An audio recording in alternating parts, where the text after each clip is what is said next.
Hey everybody, welcome. It's great to see everybody here and all across the country. Welcome to Freedom Friday. And let me tell you our purpose for this broadcast, our purpose for getting together today. Okay, there's a few. Number one is I want to take some time and dispel the myth that you have to choose between building and being good at securities. Okay, I believe that's a myth. I don't think that that's true, and we'll talk about that. Secondly, I want to prove that the Primerica business model is superior and that we have a distinct edge in the securities marketplace. Thirdly, what we want to do is equip our reps with the skills to have the conversation at the kitchen table with their clients regardless of the size of the transaction. We want our reps to be confident, to be able to do all different types of transactions, especially the six-figure ones. This training that we're going to go through will be great for you if you just want to boost your personal numbers. Even between now and the end of the year, even immediately, you should be able to leave here and go out and increase your personal numbers. But this is also for those of you that want to build.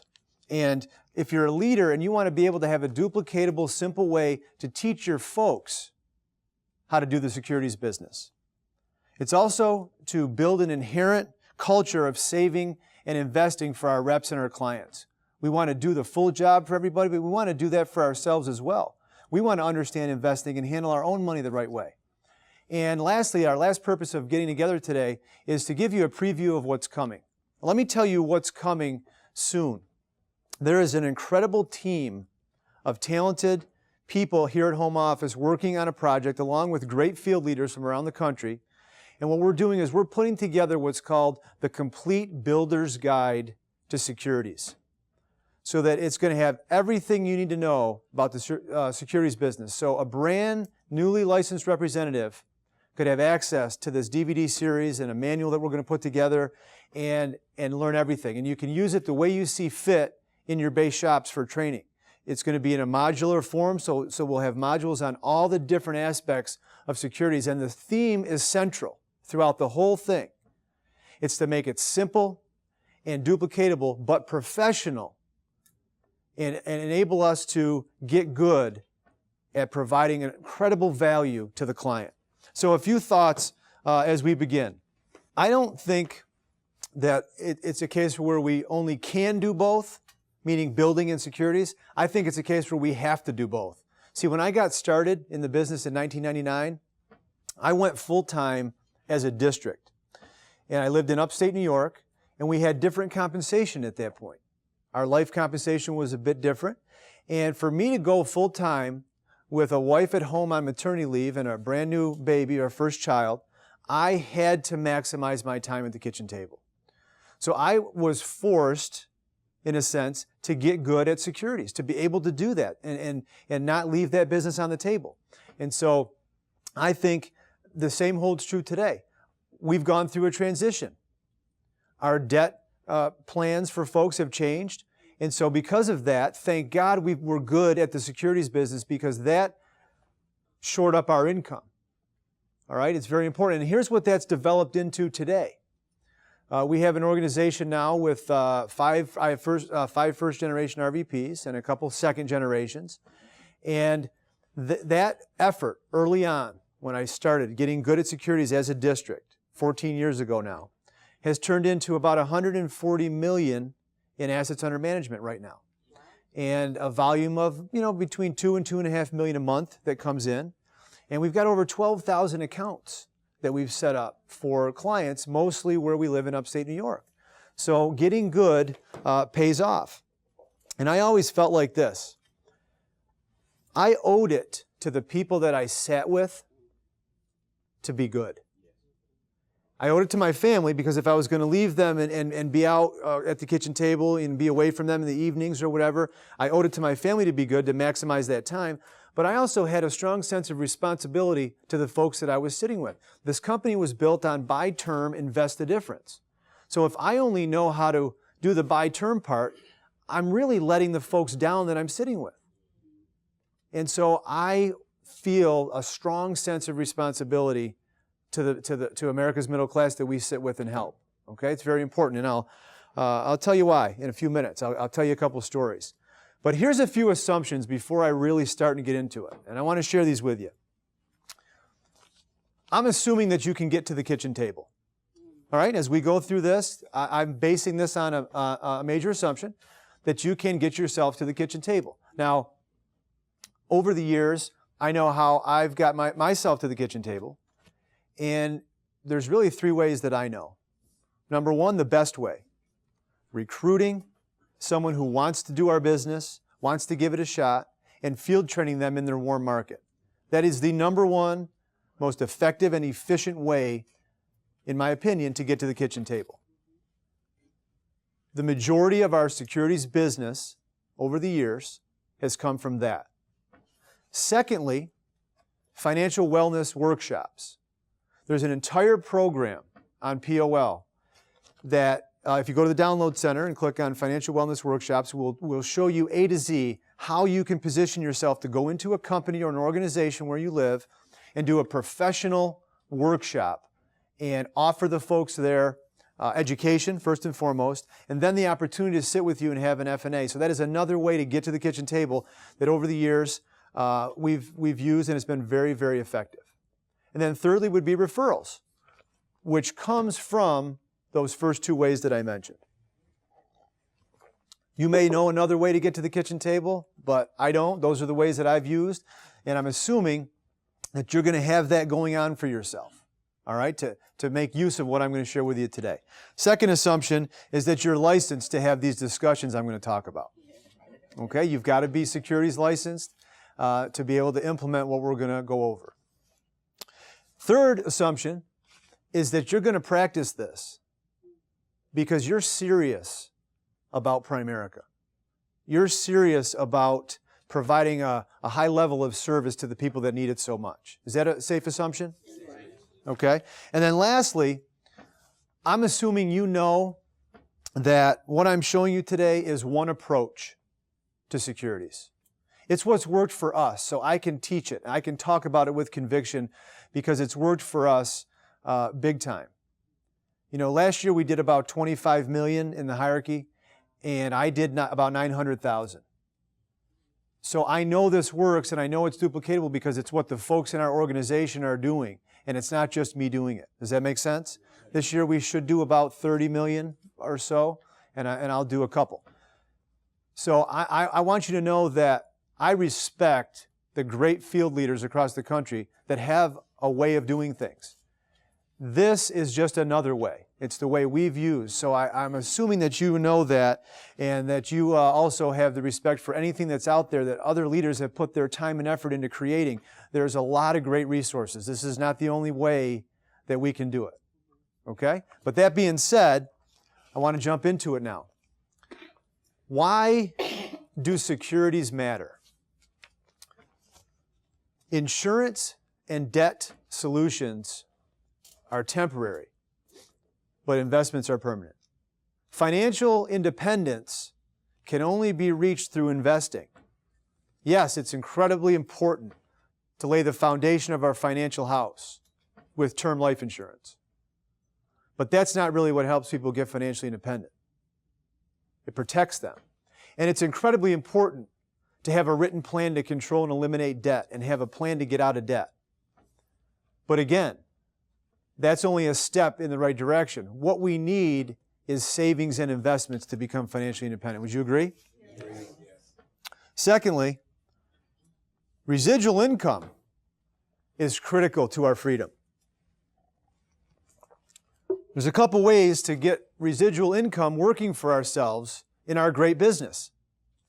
One is assets under management.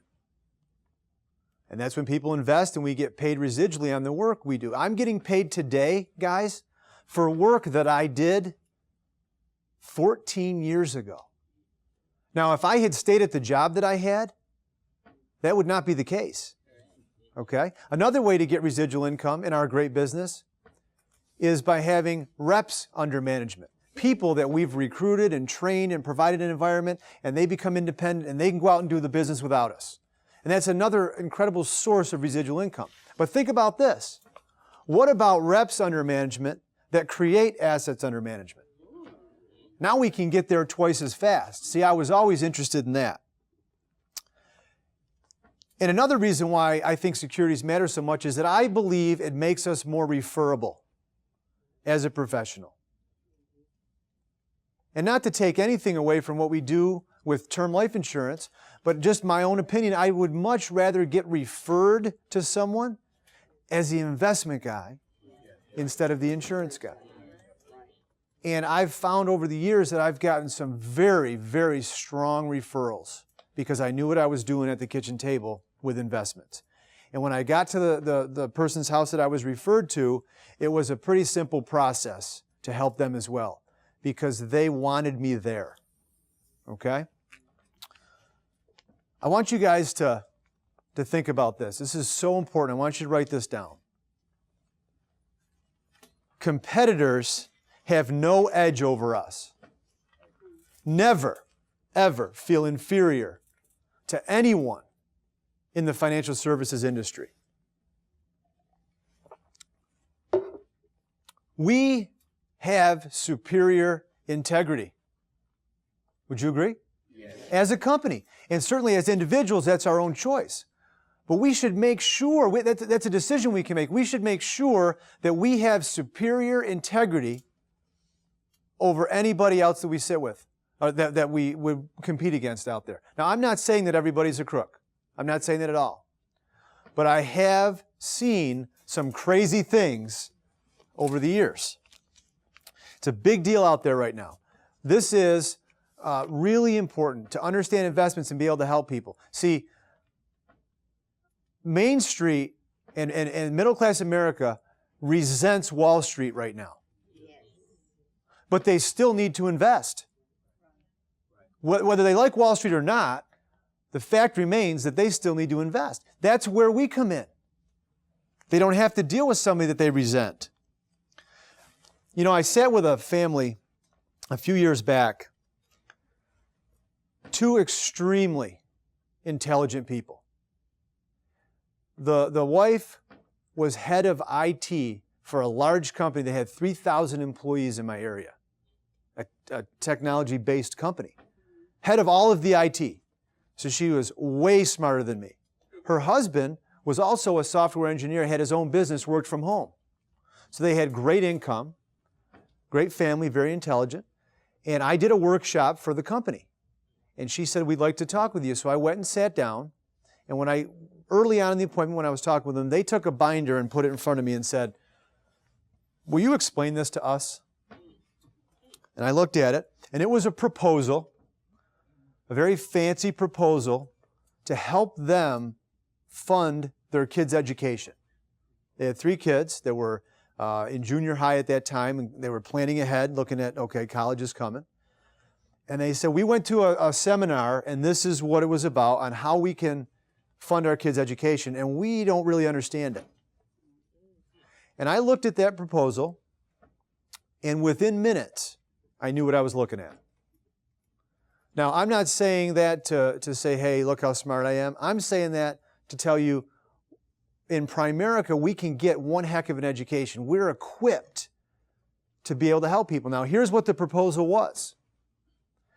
It was take all the equity out of your home, which was almost paid for, borrow that out, take a loan from this company, and with the same organization, turn around and put all of it into a universal life policy, 6 figures, and then let that grow in this universal life policy, tax-free was what they were told. And then when it's time for education, borrow the money out. When it's time to pay for the education, borrow the money out and pay for the college. Look, I was in Primerica for 15 minutes, and I knew that that was a horrible proposal. Can you imagine the commissions that would have been generated for whoever was putting that together?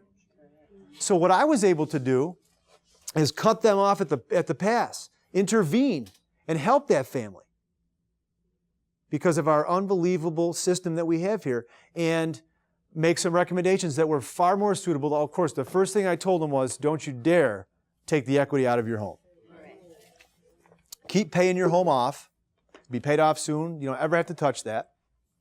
As it turned out, I replaced some whole life policies, saved him $400 a month, took that $400 and added a few hundred more and started a $700 a month pack into a conservative tax-free portfolio to save for college education.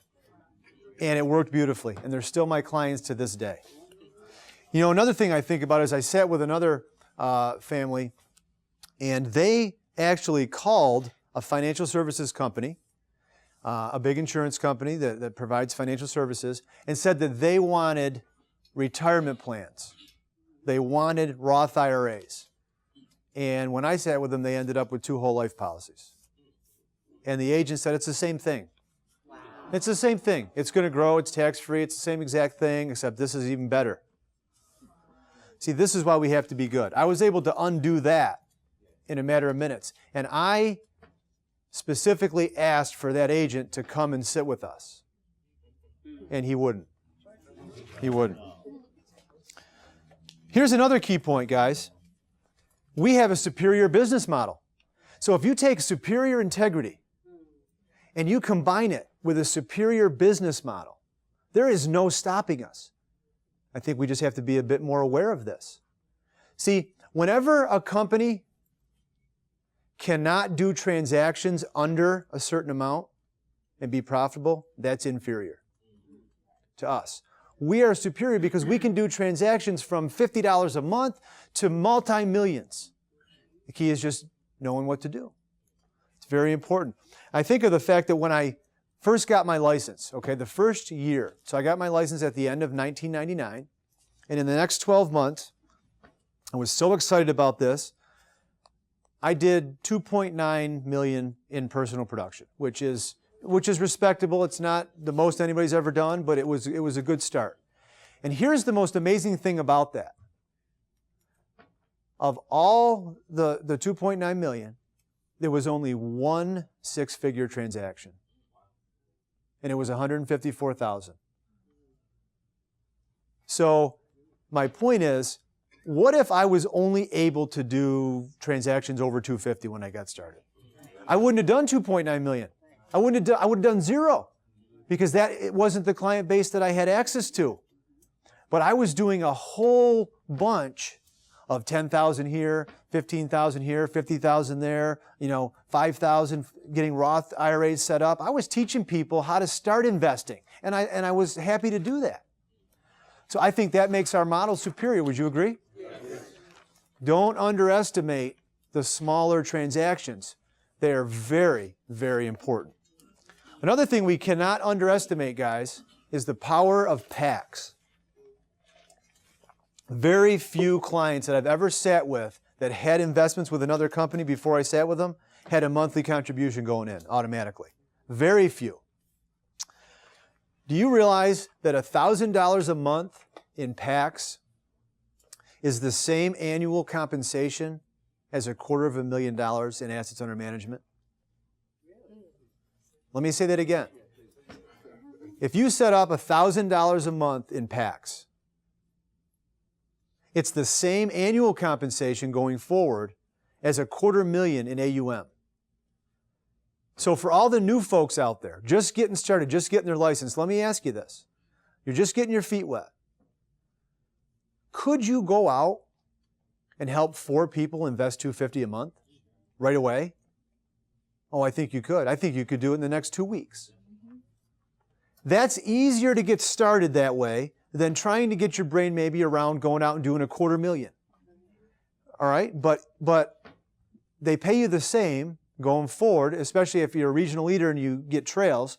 But think about this. PACs are so powerful, it doesn't matter what level you're at, you get paid on them. Here's another key important thing about PACs. Let's say I go and sit down with somebody and I teach them how to begin investing. And they get excited. And they do $50 a month, the minimum that we can do. Which, by the way, just so you know, I'll do that all day for people. I feel they deserve it, they need it, I'll meet that need, I have no problem doing that. So they're doing their $50 a month. Now they go to work, and somebody at work is talking about, hey, I'm going to be retiring soon. I got to do this rollover, or hey, I'm getting a lawsuit, I'm getting a settlement, I get an inheritance, whatever. They're talking. The person that has the $50 a pack goes, hey, I'll give you my guy's number. Now that person getting the larger sum has no idea it's only $50 a month. And they're not going to tell them. They're just happy they have a guy or a woman, of course. But they're going to pass on that number. It makes them feel good. And now you get the referral. I'm telling you, it's happened many, many times for folks in our organization because we do the right thing. That, to me, that's because our model is superior. Does that make sense? Yeah. When I was in the business for probably 7 or 8 years, 6, 7, 8 years, in that range, I had a record income month. I made $65,000. And for somebody that has no college degree, no prior experience when I started, and no money, that'll make you ask yourself, how did that happen? Okay? So I was thinking about that. And that month, about $15,000 of that income was money that I made with my own pen, so to speak, and about $50,000 was overrides. And I seriously asked myself, how did we do this? How is this possible? Because it's certainly not all on me. And here's the conversation that I had with myself, and I'll now have it with you. So in my town, there's about 400,000 people. It's a pretty decent-sized town, Syracuse, New York. And so there's enough financial professionals there. There's plenty. And I was thinking, are there any financial professionals in Syracuse that have a better education than me? What do you think? Yes. Well, since I failed out, I would hope so. And then I was saying to myself, well, is there anybody, any of the other financial professionals that are in the area, are they more intelligent than me? Is there any of them that are more intelligent than me? Did you just say hell yes? No, okay. The answer is definitely yes. Of course, of course. And how about this? Are there any financial professionals in that area that have more experience? That were doing it longer? Of course. But how many of them made $65,000 that month? Do you think? I'd say maybe a few, certainly. But I guarantee you they've been in the business, they've been in the industry for a long time. Right? And God only knows what they had to do. Okay? The reason why I made $65,000 that month is because, number one, we have a superior model. It afforded me that chance to do it. And number two, I realized this. When we decided to get good at investments, we mastered the right thing. Do you know that knowing what to do with someone's money is 20% of it? And knowing how to communicate and talk about it is 80%. And we set out to master the communication of the securities business, and that's what I'm going to teach you today. What we do on the communication side. Knowing what to do with someone's money doesn't change that much, other than the tax laws change a bit from time to time and the contribution limits change. But once you know how a Roth IRA works, you know how a Roth IRA works. Once you know how to construct a portfolio and put it together and tap your resources, which we'll talk about a little bit, but once you know that, it doesn't really change. The key is taking complex and boring concepts and making them simple and interesting. That is the key to the investment business, in my opinion. So one other thing. The other contributing factor to us being able to earn that kind of income in 1 month, in addition to our superior model and mastering the communication, is that we taught other people. Which of course is really part of both, right? It lends itself to both. And we were able to do that. So before I go into the conversation and how we do things and talk to clients to be able to do this, let me just give you the elements of a securities and building culture. How about that? How about having a culture in your office with your team that is securities and building, not one or the other? Because didn't I just say a little while ago we don't have to choose? We can have both. Okay, so here's the first one. Getting fully licensed is normal. I think we should stop treating it like some kind of unbelievable achievement. Recognize it? Absolutely. Absolutely. It is an achievement. Less than 1% of the U.S. population has a license to move money. But if we treat it like it's this big, rare thing, then that's what it's going to become. But in a securities and building culture, it would be perfectly normal for districts to be fully licensed. Not that we become professional studiers. Listen, I got my license as I was moving forward and recruiting and building and doing kitchen tables and using my life license. I was getting my securities license. You have to be in forward motion. But shouldn't that be normal to get fully licensed quickly? I think so. Secondly, bringing in your trainer to finish the job is normal. See, I think anything else is selfish. And I'm going to be very direct here. And this is how I talk to the folks when they join our team. I think if you have a life license and you're getting active and you come across investments, it would be incredibly selfish to try and wait 4 or 5 months till you get your securities license to help that client. Because the way I see it, if we don't help them, someone's going to take advantage of them. And if we have the power to do it, we should do it. You know, when I was getting field trained, my trainer did $2.5 million in investment business while I was getting my license with the folks that I brought him to. And the truth is, I was happy about that. I wanted them to get the help, and I wanted the education. So what do you think that yielded me when I got my license? Do you think I needed him anymore? Or that I saw everything I needed to see with all those transactions? Absolutely. The other thing that it yielded me, because of the law of sowing and reaping that we can't get around, is a ton of referrals. You know, when I took him to about 30 very good quality appointments, and he did a lot of business and helped those people, they gave us referrals. Well, I had a folder with 96 referrals waiting for me to call them. And now I did know what I was doing. And I could talk with confidence because of what I observed. Listen, you can only reap what you sow. I didn't make that law up. We can't circumvent it. It's the way it works. If you don't like it, when you get your own planet, you can set it up different. But that's the way it works. So think about this now. You can't plant peanuts and reap pineapples. So if you're selfish in this process, you're not going to get good things coming back your way. So I figured if I planted, not holding back in this stage of the game, right? Think about what it's yielded. Well, 140 million in AUM right now, 14 years later. A whole organization of people that can do it. People that come in and will gladly take me to their friends and family to help them and put them first, and then they get the education, and they get the right to expect that going forward. Does this make any sense? I think it's a key part of a securities and building culture. Getting help and splitting sales is normal. Again, guys, half of something is better than all of nothing. So, and now I'm talking about not necessarily with an upline, but with a colleague.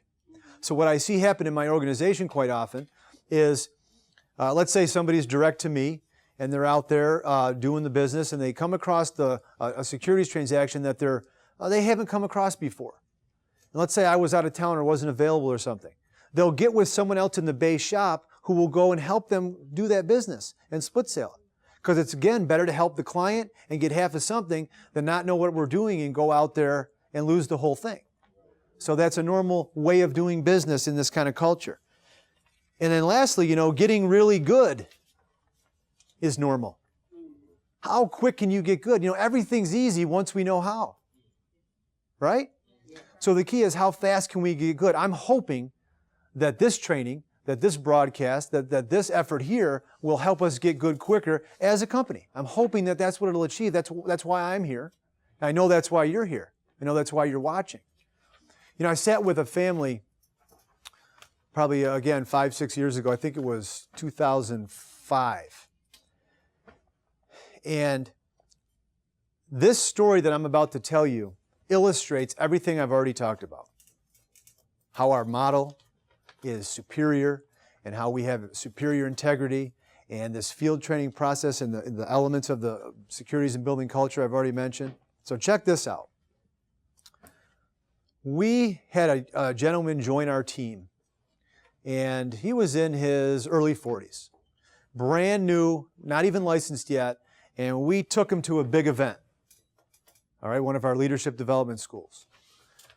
A key piece of our environment in Primerica that doesn't exist really in the rest of the industry, okay? Keep that in mind. So a gentleman had recruited him, and this gentleman's name was Chuck, and Chuck was a retired doctor. He owned a veterinary practice, sold it, was looking for something to do, and he joined our team. So Chuck was a great guy, extremely well respected in his community. So he invites this other guy to this meeting. We'll call him George. So Chuck and George go to this big event. And during the event, someone's on stage and they're illustrating and teaching how universal life really works. Okay? And George says, hey, man, I'm not sure, but I think my father has that. We should see him when we get home. And we said, okay, fine. So Chuck was a district. He was fully licensed, but hadn't done a lot of business yet. So he wanted me to come along. So Chuck and I went to see George's dad. Everybody with me? And come to find out, as we sat there and asked some questions and began to have the same conversation I'm going to go through with you in a little bit, we found out that 20 years earlier, his dad had sold a business that he'd poured his life into. And the proceeds was $500,000. And he took it to a large brokerage firm and said, I need to preserve this for the rest of our lives. We've got good income, we don't really need it, but I want it to be there. And they took the $500,000 and put the whole thing into a universal life policy. Front-loaded it. Can you imagine the commission on that? So this gentleman didn't have any idea that he had a massive millions of dollars worth of face amount of universal life insurance. He thought he had a legitimate investment. However, you know how universal life works. It builds up inside there on paper and gets to a high point, usually illustrated with a bell curve, and then all of a sudden, because the premiums are rising inside the policy without the consumer usually knowing, it begins to eat itself and it's designed to implode at the end. No more coverage, no more money. Okay? Well, his father was 79 and a half years old. Sharp enough to see what was starting to happen. It was beginning to drop at $60,000 a quarter. How expensive is $5 million of life insurance for a 79-and-a-half-year-old? Very expensive. And we were able to have a simple conversation and communicate to them, him and his wife, what was happening and why. And most importantly, how to fix it. And we were able to do what's called the 1035 exchange, of course, the best way to move that money, and preserve 1.7, 1.8 million between there of that family fortune, and fix that just in the nick of time before he turned 80. Wouldn't have been able to do it that way if he had turned 80. And he has since passed, just this year, but there's $2.5 million, because we invested it very conservatively, of that family's fortune that is still there for the family. All right, now think about this for a minute. If we didn't have the Primerica model, the big events, the recruiting, the field training, the getting licensed part-time, all the things that make us so great, and if I didn't know what I was doing, put the time in to learn how to master the 20% of what to do and the 80% of the communication, maybe we wouldn't have been able to help this family. This was a big deal. Okay? So this is why we're here today to talk about these things. All right, so let me ask you this. What if bringing 3 simple, duplicatable things together could yield solid results in the field for you and your team? Would you want to know what they were? Yes. 3 simple things that we'll talk about, and we'll bring them together, and we're going to work hard on this, okay, for the rest of our time together. You ready to work hard on it? Yes. Okay. Here's what they are. Oh, and by the way, you can practice them and master them in a few hours. If you were really serious about moving your securities production and your numbers and your income between now and the end of the year, you would go home and practice these and have them mastered by the end of the week. And I promise you, you can do that if you put the time in. Here's what they are. The conversation, which is professional communication.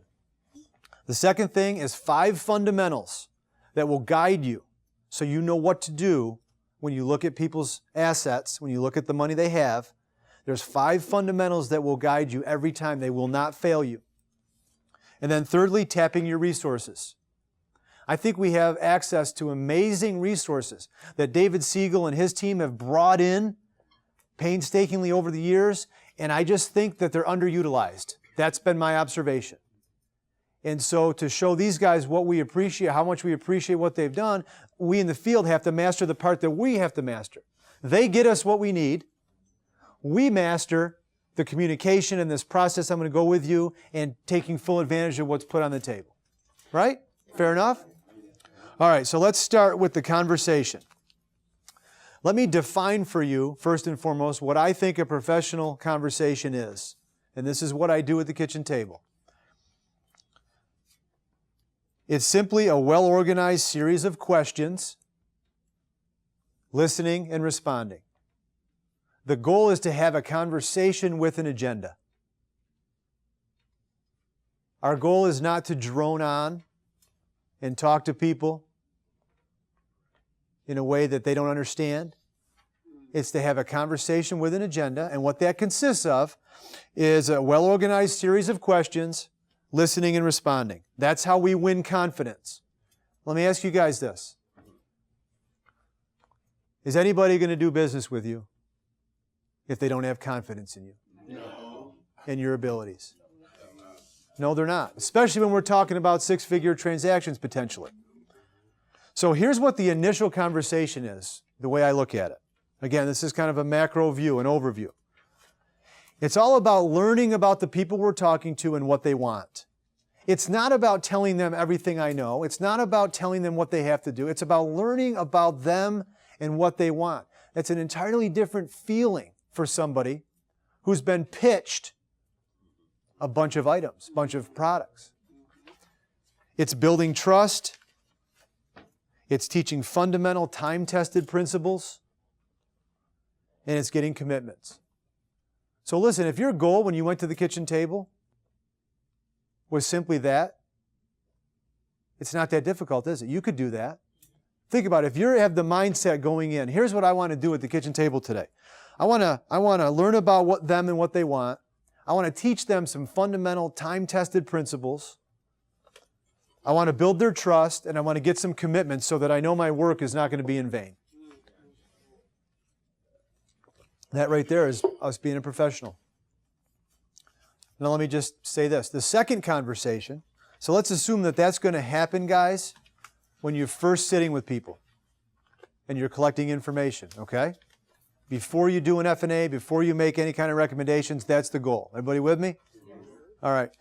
Going back, our second conversation is reconnecting and reestablishing the objectives. I believe that that's very important. We don't go back so excited to show them everything that we forget to reconnect and reestablish the objectives. How many of you have been on a second appointment and the objectives have changed a little from the first one? Well, if we don't reestablish those, that could cost us that client. Laying out a strategy and a solution, and then clearly stating the steps to complete it. So look at, if we want to go and meet somebody, whatever presentation you want to take with you, that's fine. But above that, more importantly than that, bigger than that, bigger than the charts and the graphs and the brochures, is this. You with me? Yes. Learning about people and what they want, teaching fundamental time-tested principles, and there's resources you can use to help you teach those, but also building trust and getting commitments. Then we go back, we reconnect, we reestablish the objectives, we lay out the strategy and the solutions, and we clearly state and share and state the steps to complete it. Let me give you an analogy. when it comes to the presentation that you might like to use, again, there's fantastic things available. Here's how I view any presentation. How many of you have ever taught a little kid to swim? Okay? And so you know what I'm talking about when I say they had to use floaties, the bright yellow inflatable things. Now let me ask you this. What is the purpose of the floaties? Is it to teach them to swim? It's to keep them alive. Well, someone who knows how to swim transfers that information and that knowledge until they can practice swimming and get good. Am I right? So what if they learn to swim and now they're entering a competitive swimming race and they have their floaties on? Will it help or hinder? Oh, it's a big hindrance. Okay. What if Michael Phelps got up and had floaties? I don't care how good he is, that's going to hinder him. It's going to put drag in the water, right? Well, I believe that presentations are great. However, at some point in time, we have to get to a point where we own this information. Because the reality is, if you sit with somebody that has life savings and you read off of a sheet, I'm not sure they're going to do business with you. So use them when it's appropriate, of course.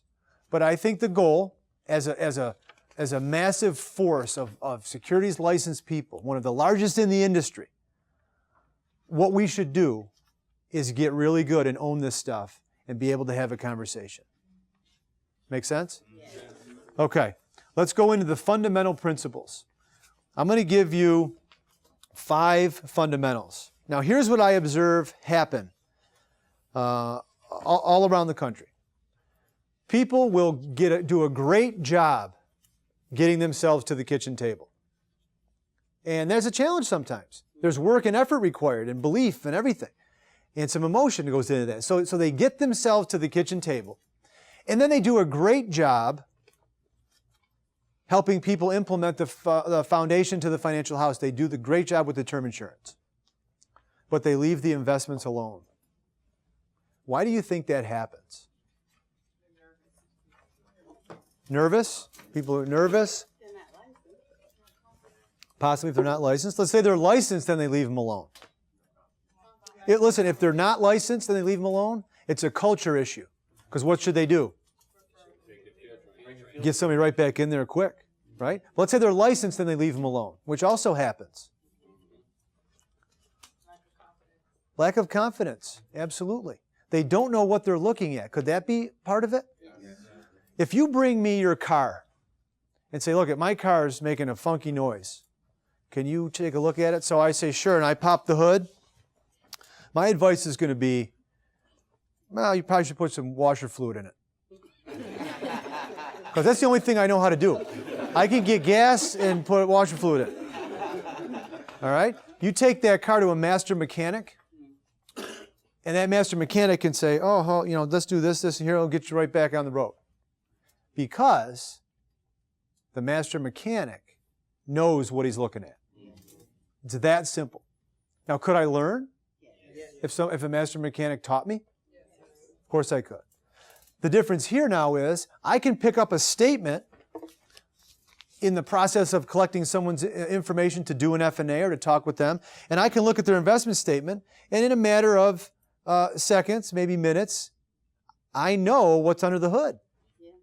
Because I've seen it before, and I've put my time in, and I have a method. I have fundamentals in my mind that I run what I see against. Therefore, I know if it's broken. You know how if you take your car in, they might hook it up to some type of machine and it runs these diagnostics and you can say what's wrong? Well, look I know when the check engine light's on because I have fundamentals in my mind, and that's what I'm going to give you right now. So here they are. Number 1 is people don't need products, they need a strategy.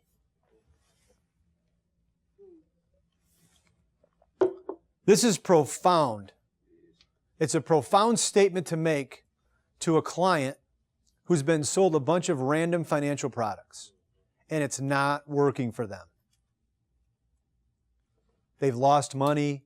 The money hasn't grown. They don't know how things work. Haven't you sat with people that own a whole bunch of random financial products? How does it sound to them if I say, hey, one of my fundamentals before we even get started, it's just to let you know up front that I don't believe that people need financial products. What they need is a strategy, and the products are only there to fill in and support an overall strategy. The second fundamental is that there's 3 things to protect your hard-earned money against: taxation, inflation, and market fluctuation. I say it the same way in the same order every time. Think about that now. Mr. or Mrs. Client, I know you've worked hard for your money. And the truth is, I don't care how they got it. It could be an inheritance. It could be a settlement. It could be money they've saved over the years. What are the 3 things that could take that money from them and peck away at it the most? Taxation, inflation, and market fluctuation. All right? The third fundamental is that when we take a strategy and we use a strategy to protect your money against these 3 things, we're going to structure it into 3 accounts. And I believe that these are the 3 accounts that everybody should have: short-term, mid-term, and long-term. That's pretty simple, right? Okay? The fourth fundamental: you must know why we move money. Now, I'm going to give you the reasons why we move money, but I want you to know that this is a case-by-case basis, obviously, based on what's right for the client. I want you to know this: we don't move money just to move it. We never move money just to generate a commission for ourselves. Very, very important. This is a case-by-case basis. But here are the reasons why we legitimately move people's money. 1, because it's in the wrong vehicle. What does that mean?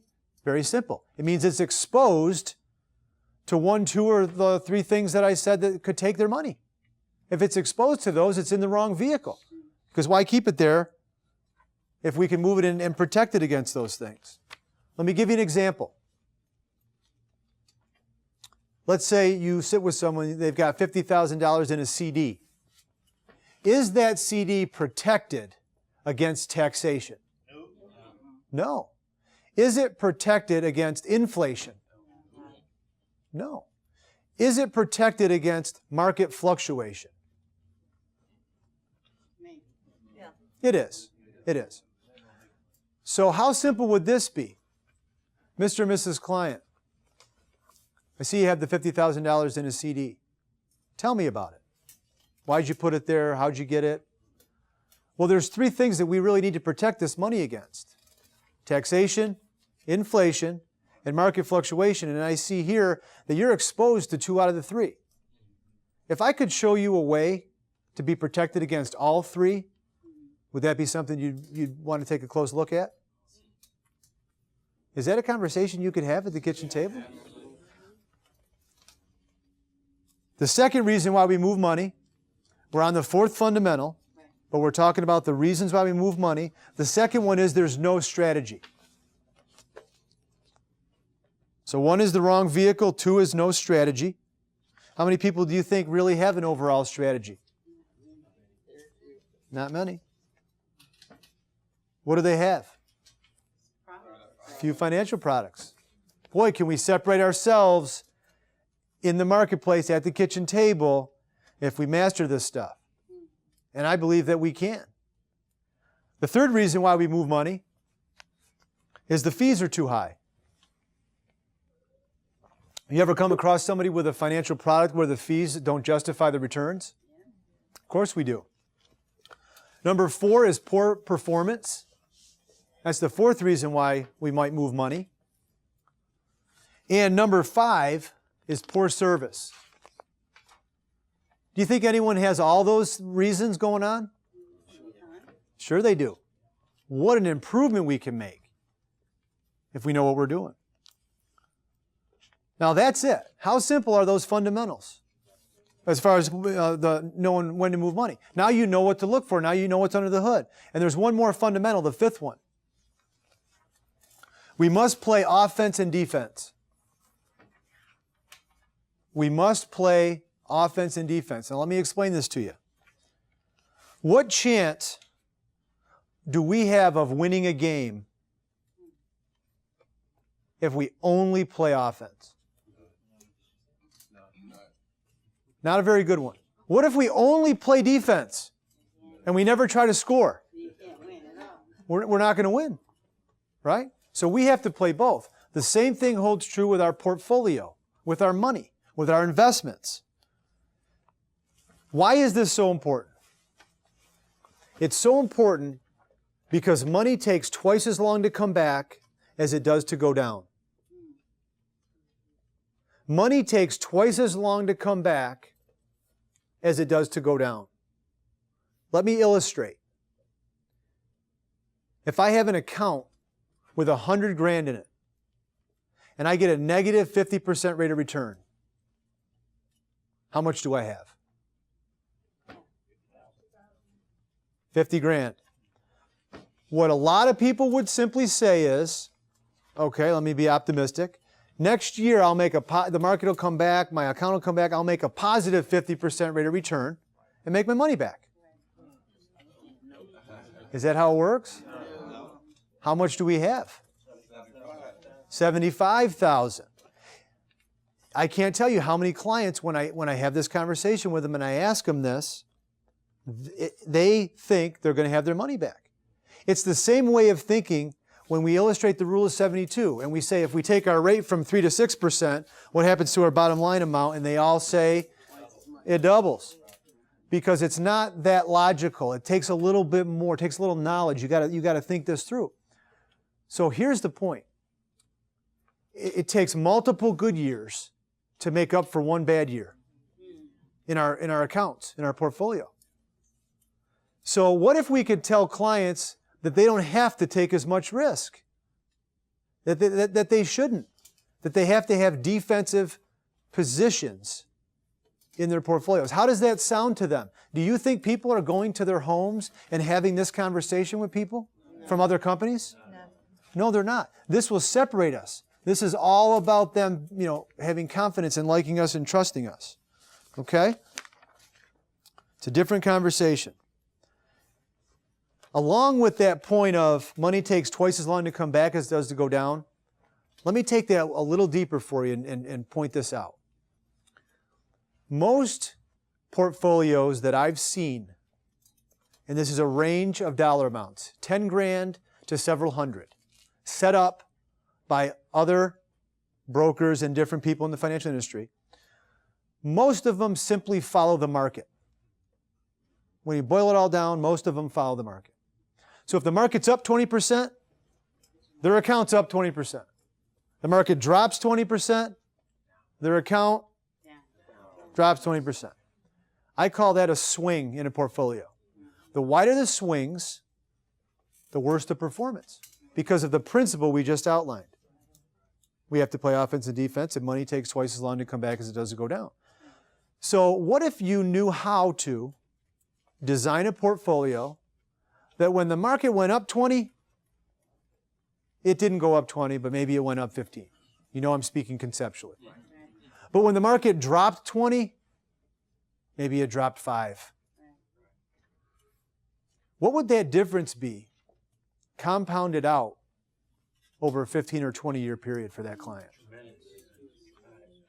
Major, major mathematical difference.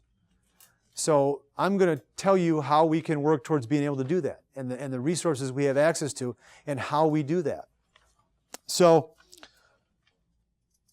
let's run through this where we are right now, just to make sure we're all on the same page and how this conversation might sound. Are you starting to pick up on what we're doing here? So let's run through it and see how it sounds.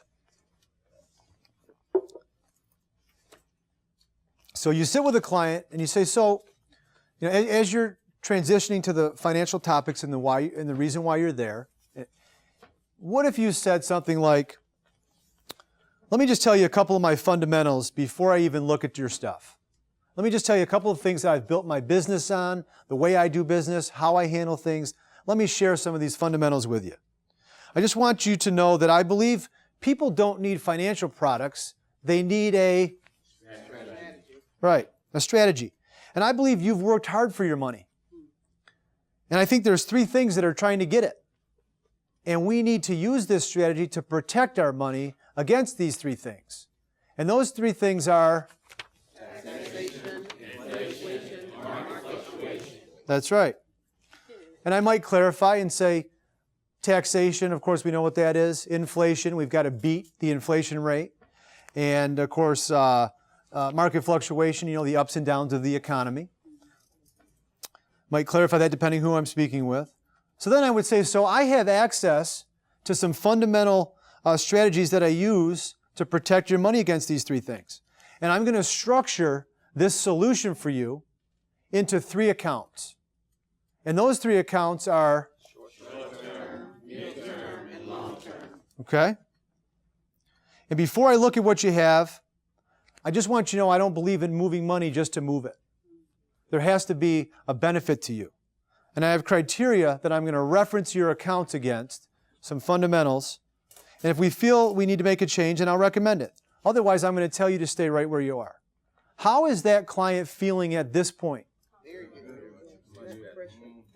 How long have I just talked to him? This couple minutes. How are they feeling compared to who else they may have sat with or sold them what they have?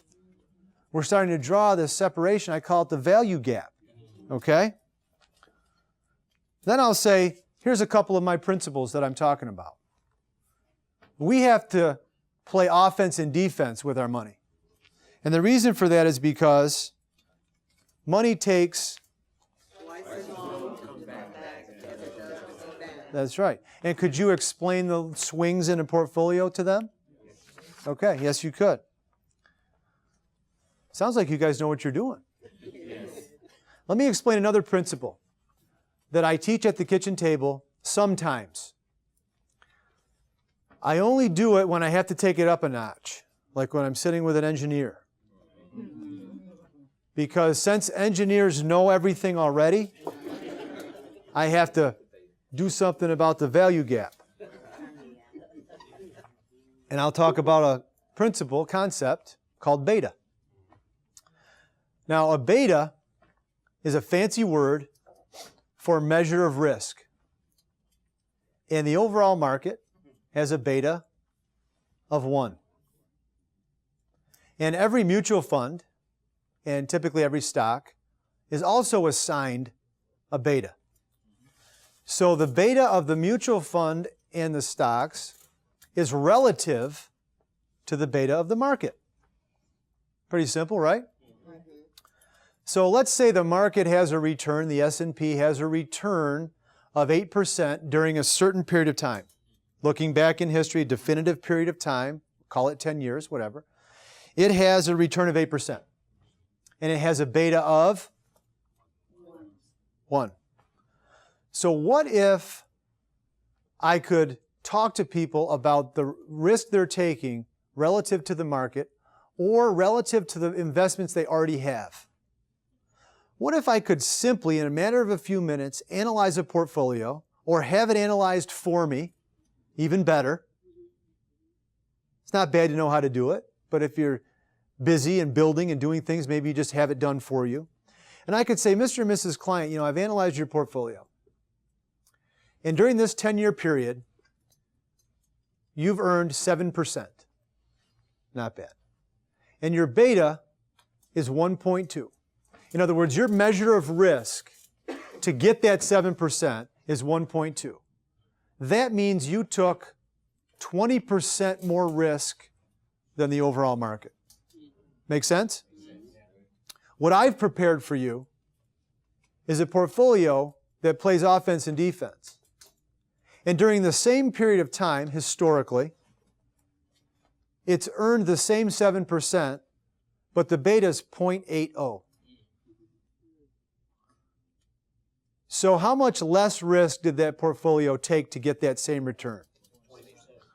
It took 20% less risk than the market, 40% less risk than what you had done over the past 10 years.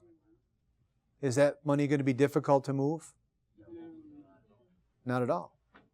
See, this is what we can do. This is what we have access to. This is what I'm going to show you how to do. See, if we're competing against anyone whose objective is simply to sell a product and make a commission, we should beat them every time. We should not lose to greedy people or people that have it, that don't have the client's best interest at heart, right? I think it's unacceptable that we would lose in those situations. Make sense? Makes sense. Okay.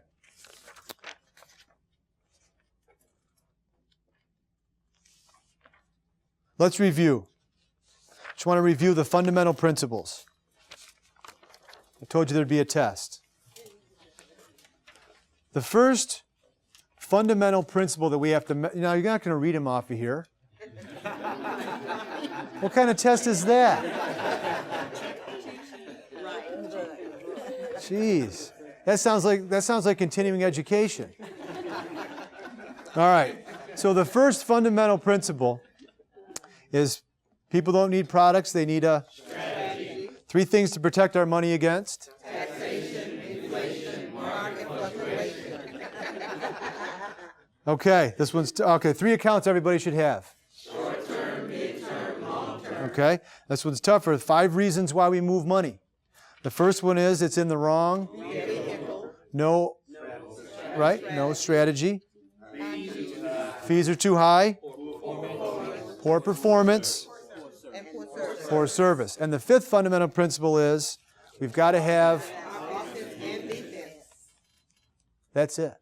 How simple is this to master? Couldn't you master this in a couple hours if you had someone else in your office that was serious about moving their securities business by several $100,000 a year, and you role-played this out, you got together? Don't you think you could do it? I do. All right, next section. Let's talk about tapping our resources. An amazing resource that we have access to that I believe is underutilized is our internal and external wholesalers with the fund companies that we do business with. How about this for a method of doing business? This is something I'm throwing out there that you can do that maybe you're unaware of. Let's say you sit with a client. You got yourself to the kitchen table. You have this kind of conversation we just went through. How many of you, by a show of hands, feel you could have that conversation if you practiced a little bit? Okay, very good. And we have all different types of people here with all different types of markets and experience levels, and you all believe now that you could have that kind of conversation. Raise your hand again if you think it would show value to the client and they would like you and trust you. Okay, very good. So let's say you do that and you collect information and you're doing an F&A or taking that back to analyze it, and you have an investment statement in front of you. Now you know about the conversation, you know about the 5 fundamentals, you can reference them. Even if you have the 5 fundamentals written on a piece of paper, you can look and say, oh, you know what, I think the fees are too high. I'm not 100% sure, but it looks like these guys are paying too much in fees. And it certainly looks like they don't have a strategy overall here. They've got a bunch of products. And man, I wonder what the swings have been in the portfolio.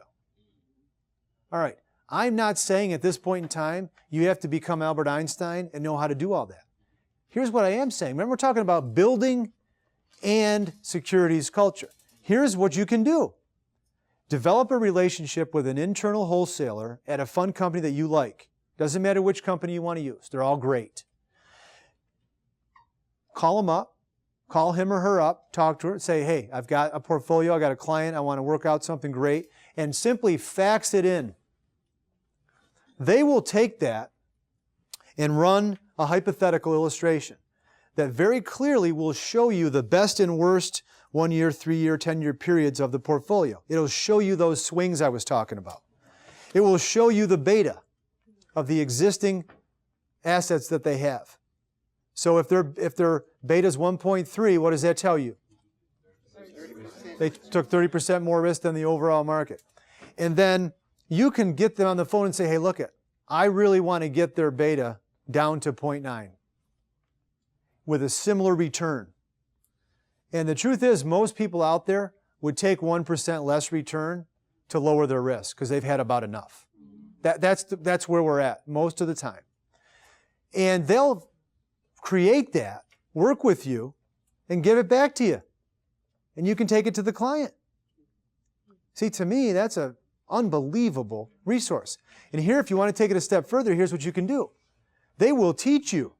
Do you know how much I've learned from being on the phone for a few minutes with these folks? Because I'll ask them, I'll say, well, build a portfolio for me. And we're responsible for suitability. We have to ask the questions and all. But we tell them what we're looking for, they are experts with the funds. So let's say they build the portfolio and it's got 6 funds in it. And we're happy with the historical performance and the historical beta. It's no promise of what's going forward, but we can look back and see.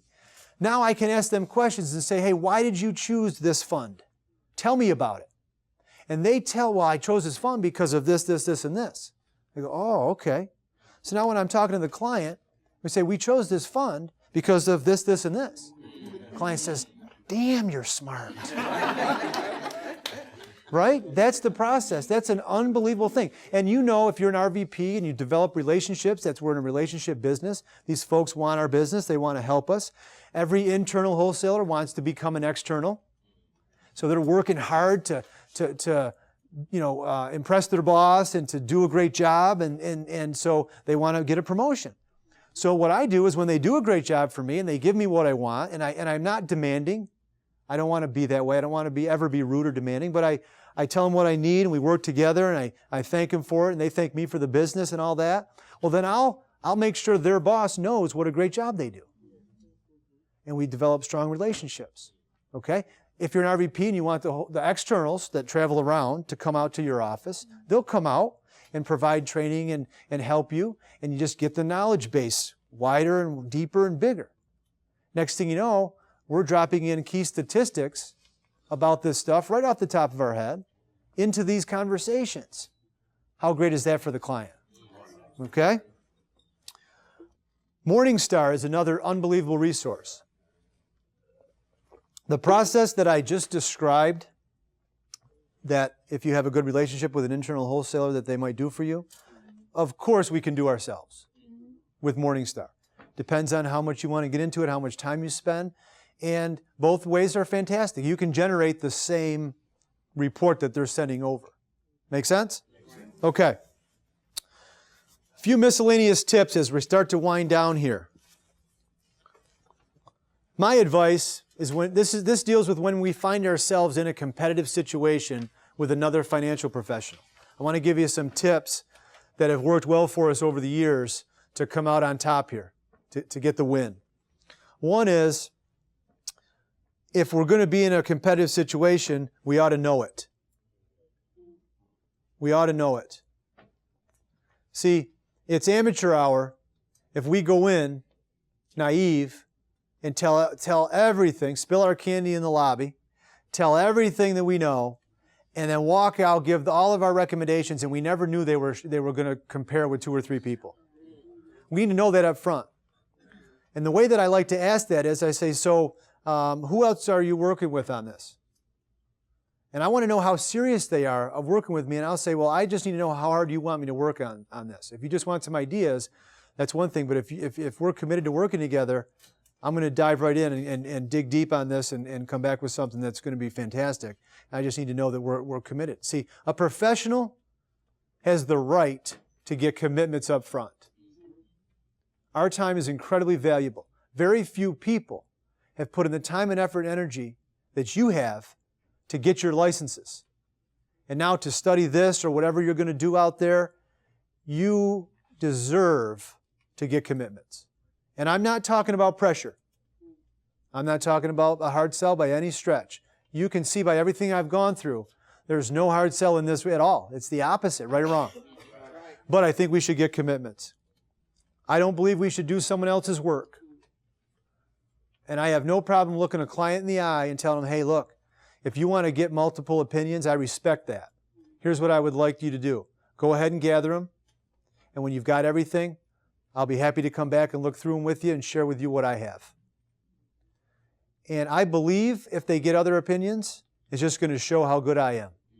And you have to believe that about yourself. But I'm not going to do someone else's work and give it to them so they can go back and say, oh, I can do that. Because my question always is, then why didn't you? You get one chance to do the right thing for people, in my opinion. And we don't have anything to worry about because we're going to do that right up front the first time every time. Okay? Here's another tip. And it's the concept that half is better than none. It's not the same thing I was talking about earlier with split sailing. This is entirely different. A few times I've got to the point in dealing with a client where it was down to me and someone else. And the client was having a legitimately difficult time deciding who to work with. Okay? So I proposed, why not work with both of us? I'll take half. This other gentleman or this other woman will take half. And you can have the benefit of two professionals. I sat with a gentleman who had $400,000. And he was sick and tired of people trying to take advantage of him. He did not have a good experience with the previous company that he was with. And I came in and had these conversations that I've gone through with you, and it was very refreshing to him. He did like me. He trusted me. I had a great proposal. He was wrestling with working with me or doing it himself. He was an engineer. He was smart. He thought, maybe I can just handle it. And we went back and forth for 6 months. Never was I pushy. Never was he rude. It was an open conversation. But here's what got me back in the door. I said to him, hey, I have a great idea. You want to handle this yourself. You've got some ideas on how you feel you can grow your money. I said, that's got to have an emotional reward to it if you achieve that. I said, you know the proposal that I've talked to you about, the strategy that I have to protect the money is good. You know it's good. I said, why not you work with half and we'll put half in the PE4, which is what I was talking to him about. And he said, this was a conversation on the phone after 6 months of following up about every month. He said, okay, that sounds like a great idea. Come and see me. Had I not thrown that out, I would have not got back in the door. I went and saw him, sat down with him at his office, and I had everything here, in front, and he said, I've been thinking. Can I just put all of it in the PE4? Can I just put all of it with you in the annuity? He said, I don't have time to mess with it. And I said, I haven't filled the amount out, but if you want to go back in our arrangement, then no problem, we can. But the point is, by just being in tune with that and being able to throw that out there, again, as a professional, it could be the difference. And I take half. And then I'll just outperform and outservice the other people and get the rest later. Okay? All right, the next tip that I have for you is how to handle large sums. Let's say somebody gets an inheritance, multiple 6 figures, or they win a settlement. They get a lawsuit settlement. And they're getting a large sum of money all at once. Maybe it's a lottery winner that they've never really handled a large sum of money before. Okay? I'm going to take an entirely different approach than just about anybody else out there. What do you think the most common mistake would be for a financial person to come in once they have an appointment with somebody who just received or is about to receive a large sum of money? Not giving them some money to play with. I think you're correct, and I think it's going in, guns blazing, with this big idea of how to invest it all. I'm not going to take that approach at all. I am going to simply sit down, get to know the folks, and I'm going to say, what do you want to buy? What do you want to buy? And then I'm going to help them buy what they want in the wisest way possible. Because the reality is we all want to buy something. Okay, I've got a little bit of money, and if you gave me $1 million tomorrow, I'm buying something. I'm not investing 100% of it, and I'm going to invest a lot of it, and I'm going to handle it well. Okay, but everybody has this. So instead of it being this kind of scenario, you're coming alongside them and walking with the people. Let me tell you a story. I sat with a client after doing a seminar, workshop at their church. And this family was a total classic middle-class American family, great people. She worked at the church part-time, administratively, and the husband was a teacher. And his father passed away, and he received a large inheritance. He received $800,000 plus a property that was worth $750 that was almost about to be closed down and sold. And half of that was coming to him, half was going to his sister. So $800 in IRA money and $375, right? Middle-class family working hard. They had no debt on their existing home. They had no mortgage. They weren't going to go crazy. So he'd received the first portion before I met him. And the broker that he was working with had managed to get the $800 down to $400. He had invested it in 4 individual stocks. 4 stocks, all startups. 2 of the companies were gone. WorldCom was one. So the very first thing I did is I had the conversation that I've just gone through with you. And how do you think they felt when I told them we could stop the bleeding and get into a much more defensive position and preserve the remaining 400? Unbelievable. The next thing that came up as I was talking to them, I said, what do you want? They said, look, we want a lake house. We've got our eye on this lake house. This broker for the previous few years had been telling them, no, you can't get it, you can't get it, you can't get it, you don't have the money, it's a bad purchase.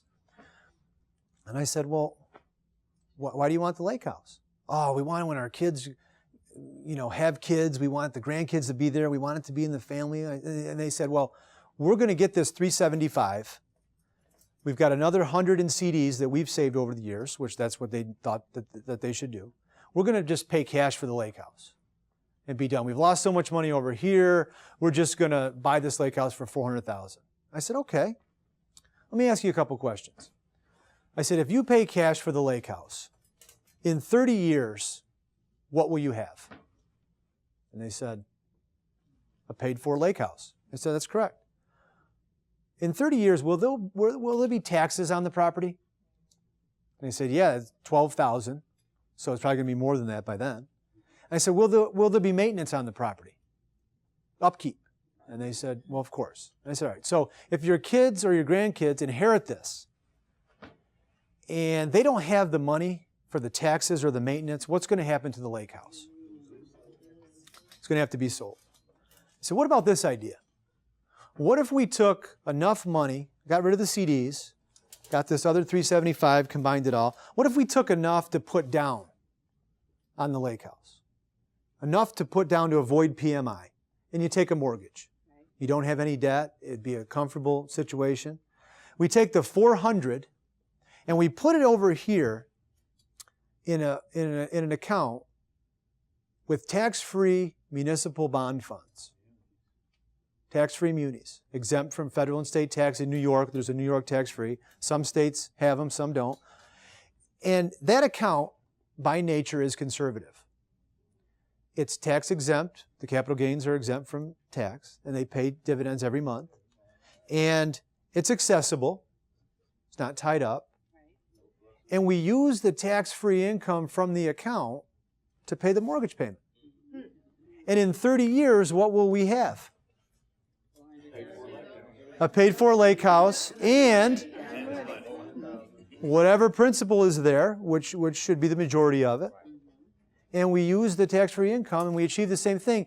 And now what if there's taxes and maintenance? You can set it up legally where that money only goes for that. And you've got a lake house in the family for generations. See, our job is to help people get what they want the wisest way possible. Who taught me how to teach them that? Well, look, it's Primerica. It goes back to the same thing I started with.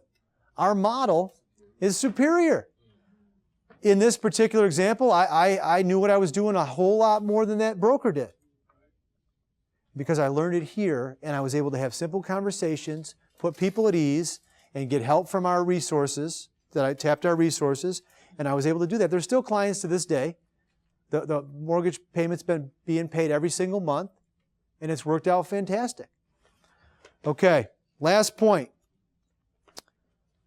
I want to ask you as we go forward and we leave here, how you're going to work on this. See, the question is really, what are we thinking about? Because when they asked Michael Jordan, when you get the game-winning shot, the ball goes to you and it's for the game-winning shot, aren't you nervous? And what was his answer? His answer was, no, because I've already been in that situation so many times in my mind. And you realize that that success principle, that achievement and victory principle, we can implement here with getting good at helping people with their money? What are we thinking about? And I found myself over the years, as I'd be driving, whatever, thinking about all these different scenarios. If this client had $100,000, if this client had $250,000, if this client had this or that, how would I handle it? How would I handle the conversation? How would I structure the money in the short-term, mid-term, and long-term accounts? How would I protect it against taxation, inflation, and market fluctuation? And I'd run through it, almost role-playing in my own mind how to handle this. So when I got to the kitchen table, I'd been through it a million times in my own head. You can do that. You can foster an environment, a building and securities culture in your office where part of your training, yes, train like crazy on recruiting and getting people off to a fast start, of course. And train on the fundamentals of life insurance and how to fix that stuff. But my goodness, let's implement 30 minutes every Saturday on securities and having these conversations if this is the way you choose to go to boost your securities business. Does that make sense? Yes. I think we should always get started right away. I think we learn by doing. I think getting out there and getting this going is the way to do it. And I think if we practice the verbiage and the conversation on the smaller trades, it's no different on the bigger ones. And when they come along, smooth sailing. You'll make way more money in the smaller amount of time. You know, it's unbelievable how it works. I would say renew your license. And I'm saying that to everybody out there. Please don't make the mistake of letting your license go. You worked so hard to get it. It's a tragedy when people let their license go and then 3 weeks later they hear about someone that needs a rollover. If you're part-time and you love your career or whatever, that's great. Listen, having a securities license is such an edge. There'd be no logical reason to let that go. Yes, there's a small renewal fee. Go out and set up some packs. You know, just get something going. Do 1 or 2 transactions. Keep the license. You never know when it's going to come in handy. Open a Roth for somebody. It's so simple to do. Now you know how to have these conversations. You build on this training from here. Like I told you, we're coming out with the complete builder's guide to securities. Everything's going to be in there. All the different things, managed accounts, PE4, portfolio design, municipal bond funds, and it's all going to be modules. So you could pick one out and play it for 10 minutes or 20 minutes or 40 minutes, however long it is, and zero in on that area. And after 6 months, your team's going to be amazing at this stuff. This is not difficult. My final thought is this. America needs us. Our families, our friends, the hardworking folks out there, co-workers, whatever, they need to know that we know what we're doing. Right or wrong, that's key. Nobody else can do the work that we do. I believe that 100%. And you guys are so important. You are so important. And it's time to step up and get the job done. And you have what it takes. God bless you guys.